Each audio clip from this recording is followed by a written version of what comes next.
there! Are you ready for more 20-year-old action figures? Welcome to Unboxing the Boxes, my Star Wars collection. This is episode 144, the 2002 Saga Series Basic Action Figures, number 20 through 39.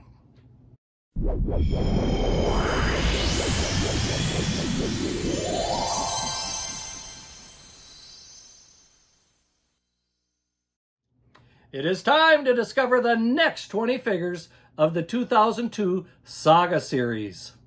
Once again, some of these figures have some very nice accessories that come along with them. Do I have all 20? Stay tuned to find out.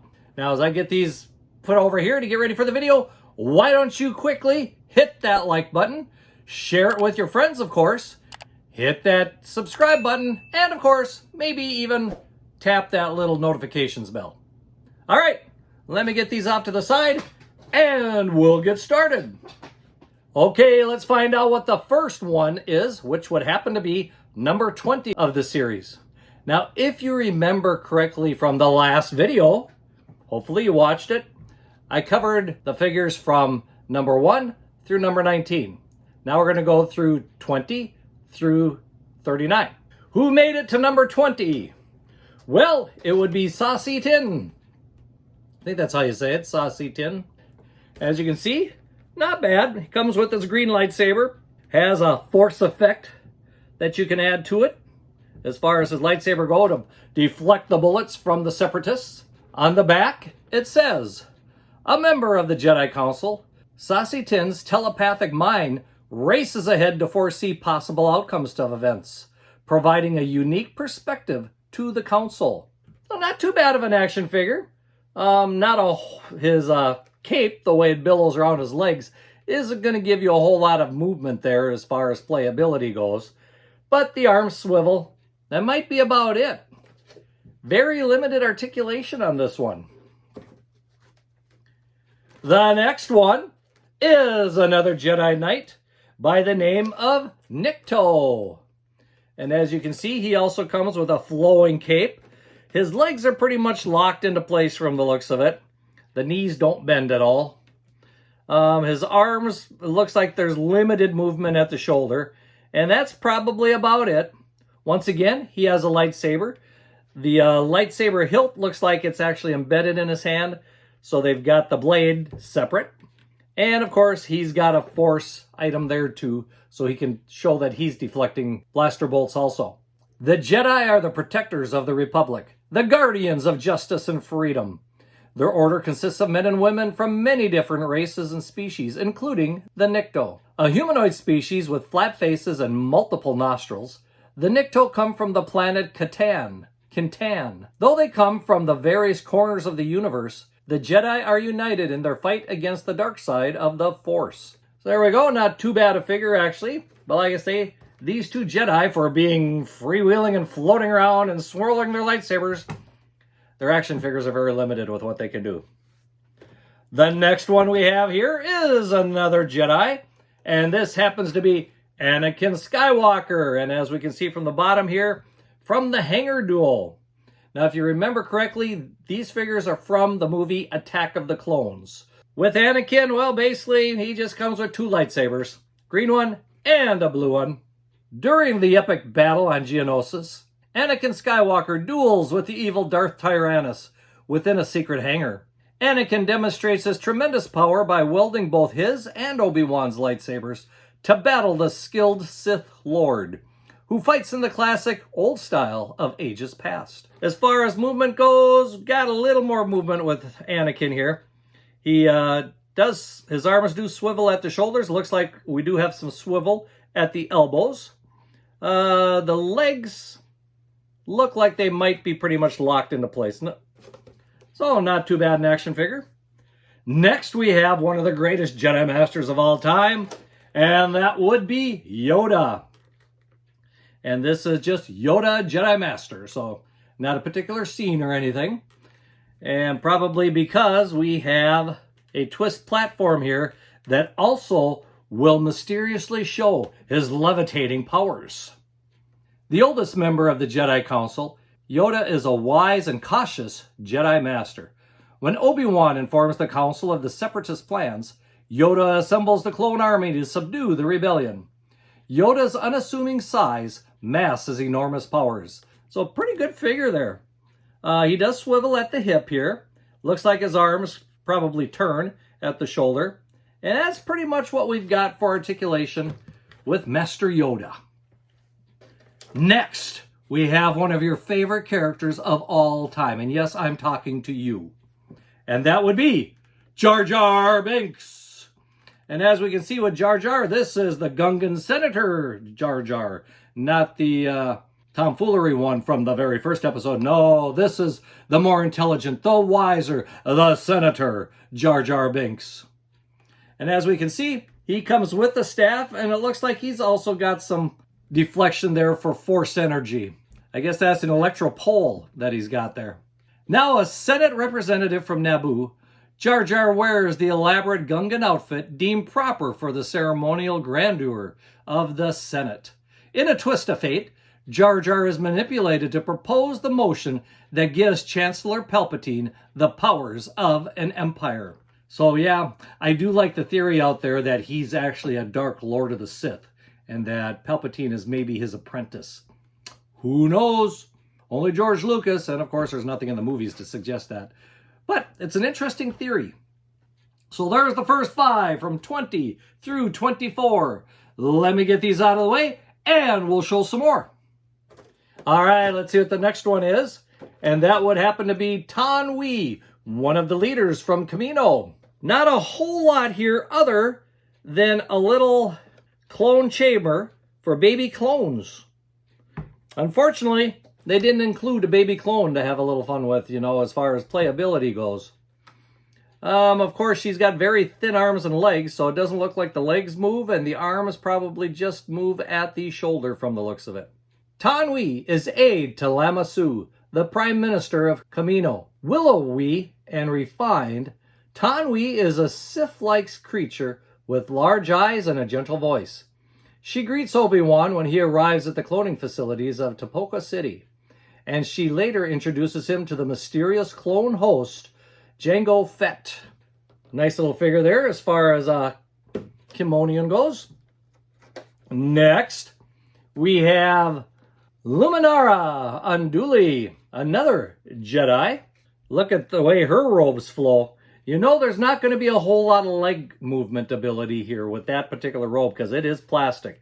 It is a hard case robe. She also comes with her green lightsaber and, of course, a deflection of an energy bolt. Cloaked in dark robes, Luminara Unduli is a female Jedi Master noted for her tranquil beauty and most disciplined presence. Her striking blue eyes punctuate her angular face, and intricate diamond-shaped tattoos decorate her chin. Luminara and her Padawan, Borisafi, must contend with Count Dooku's massive armies in a full-scale battle on the Red Rock planet Geonosis. Oh, not too bad an action figure, actually. But, like I said, very limited articulation on this. Next, we have a villain. Well, at least some people consider him a villain. And that would be Count Dooku, Dark Lord. And as we can see here, we do have his green lightsaber, and we have a hologram of Darth Sidious. We also have his red lightsaber. Count Dooku is a disillusioned former Jedi Knight who lost his faith in the Republic and abandoned the Jedi Order. Dooku spent 10 years in seclusion, honing his force abilities, and as a master in the old style of fencing, he wields his scimitar-handled lightsaber with consummate grace. One thing with this one, when you squeeze his legs together, his arm will swivel for slashing action. So, kind of a nice little feature there. And I do like the hologram of Darth Sidious. Let's move on to number 28. And who would that be? Oh, Mace Windu. And as we can see, Mace Windu, mouth wide open in a roar of...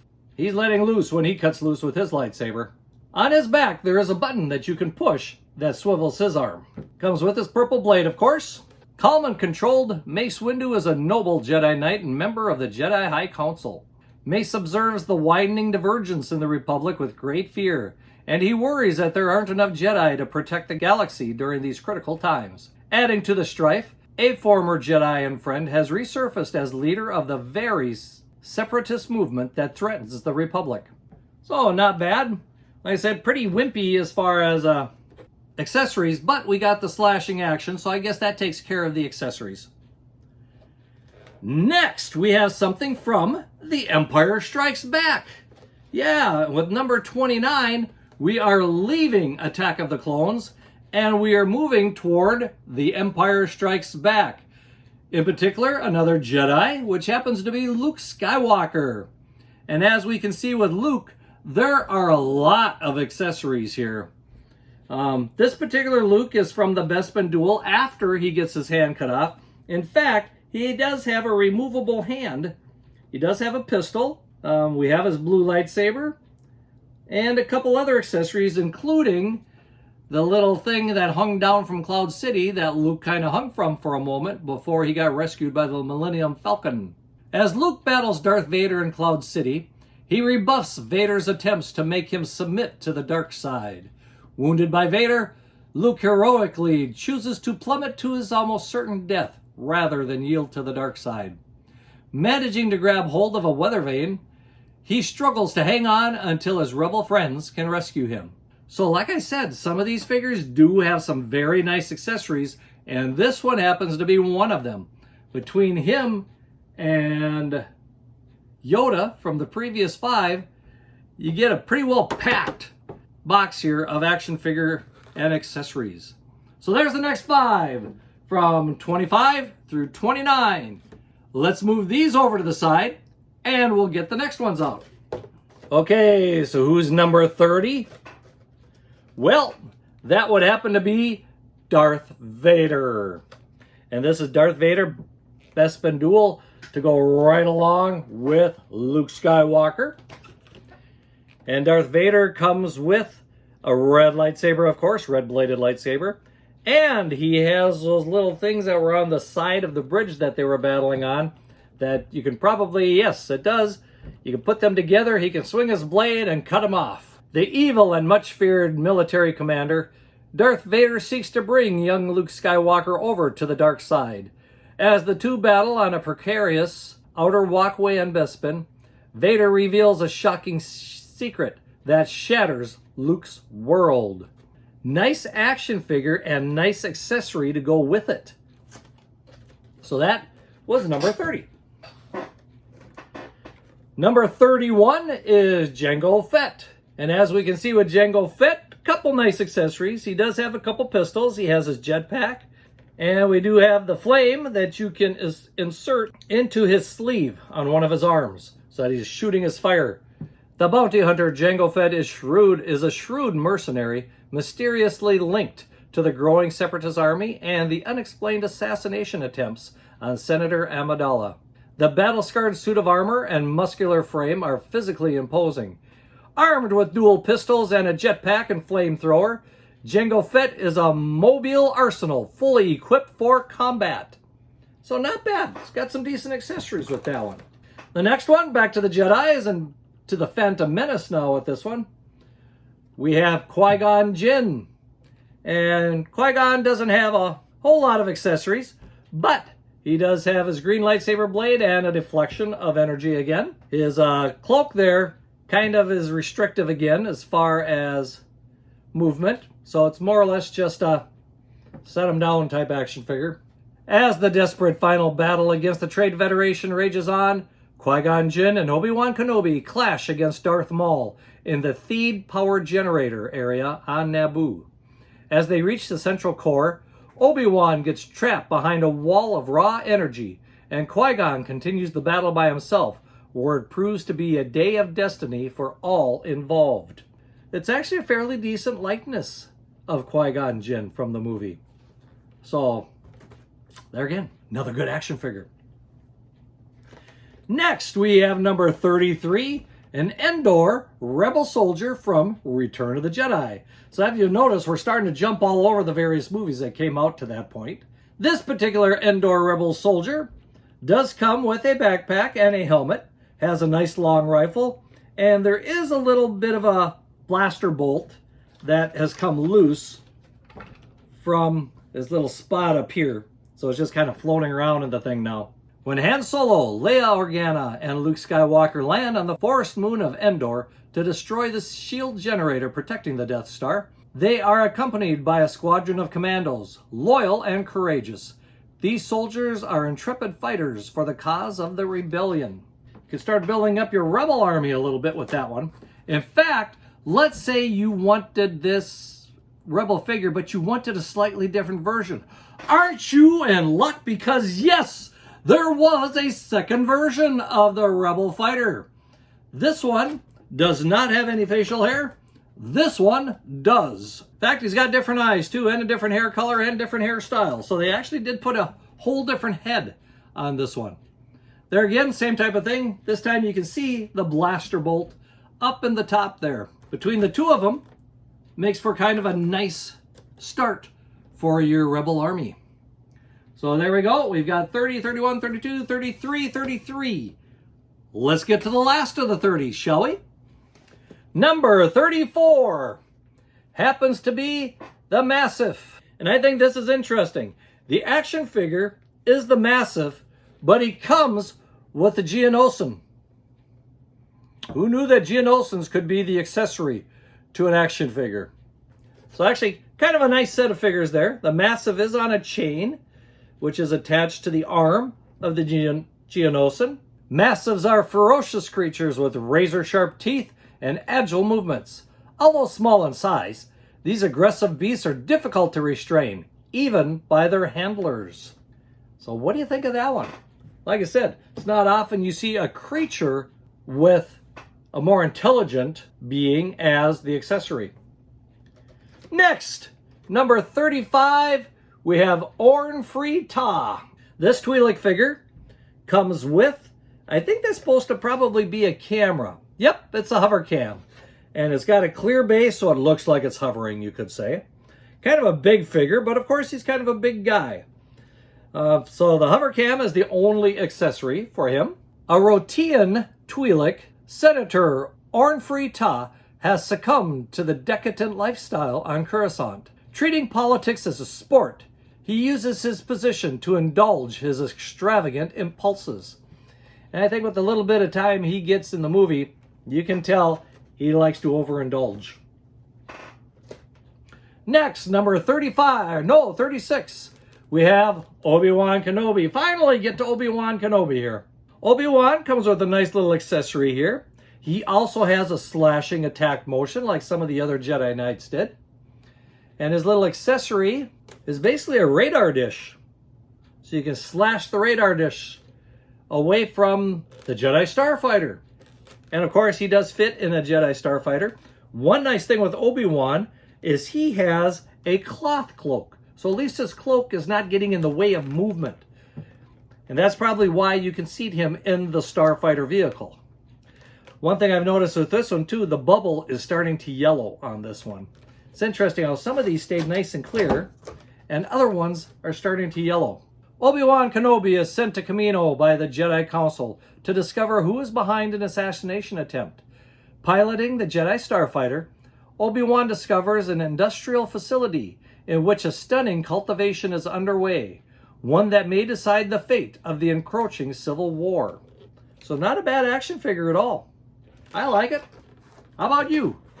Next one, number 37. We're back to Return of the Jedi again. Like I said, they're kind of bouncing back and forth. This time we have Han Solo. And this is Han Solo Endor Raid. And not a whole lot of accessories there. Basically, we've got his pistol and we've got two of the little bombs that he places inside the shield generator. With the second Death Star almost complete, the rebels infiltrate the forest moon of Endor in order to destroy the shield generator, protecting the deadly weapon.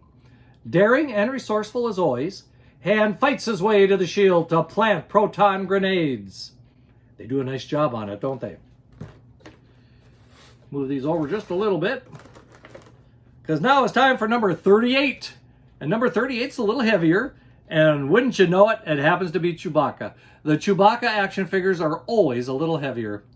This one is from The Empire Strikes Back, and as you can see, not only do we have Chewbacca with a pistol, but we've got a little net kind of pouch type thing because we have the pieces for C-3PO. So one of our favorite scenes from that movie, C-3PO lights up when you place the head onto the body. So there must be a little battery in there, which after 20 years, who knows whether it still works or not. Captured upon their arrival at Cloud City, Chewbacca and his rebel companions are apprehended by Darth Vader in hopes of luring their Jedi friend, Luke Skywalker, into a trap. While in solitary confinement, Chewbacca takes solace in reassembling the dismantled C-3PO. Like I said, a little heavier there, but Chewbacca figures are always a little heavier. Chewbacca's big. He needs more plastic. The last one for this video, number 39, is Supreme Chancellor Palatine. That's basically it. Supreme Chancellor Palatine. No scene or anything, just the Supreme Chancellor. So we know what part of the movie this is from, don't we? No accessories with this one. We just have the Supreme Chancellor all by himself. Kind of weak. Currently presiding over the Galactic Republic, Supreme Chancellor Palatine maintains the negotiations that are continuing with the Separatists. Peace is the objective, he assures the Senate, not war. However, Palatine subsequently takes to a more aggressive approach when the Senate grants him absolute power to commission an emergency army to end the civil strife. And as we all know, if you've watched the movies, which I'm sure most of you watching this video have done, we know he was behind everything. So there we go. Number 34 through 39. So that takes care of the figures from number 20 through number 39. Are we done with the Saga series? Not yet. We've got more to show you in a future video. So while this one may be complete, there is more coming. And while you're waiting for those more to show up, why don't you hit that like button and leave a comment down below. Also, I invite you to hit the subscribe button. We're getting close to that 900 subscriber mark. Can you be the 900th subscriber? And of course, hit that notification bell so that you're notified when new videos come out. Until next time, may the Force be with you and keep collecting!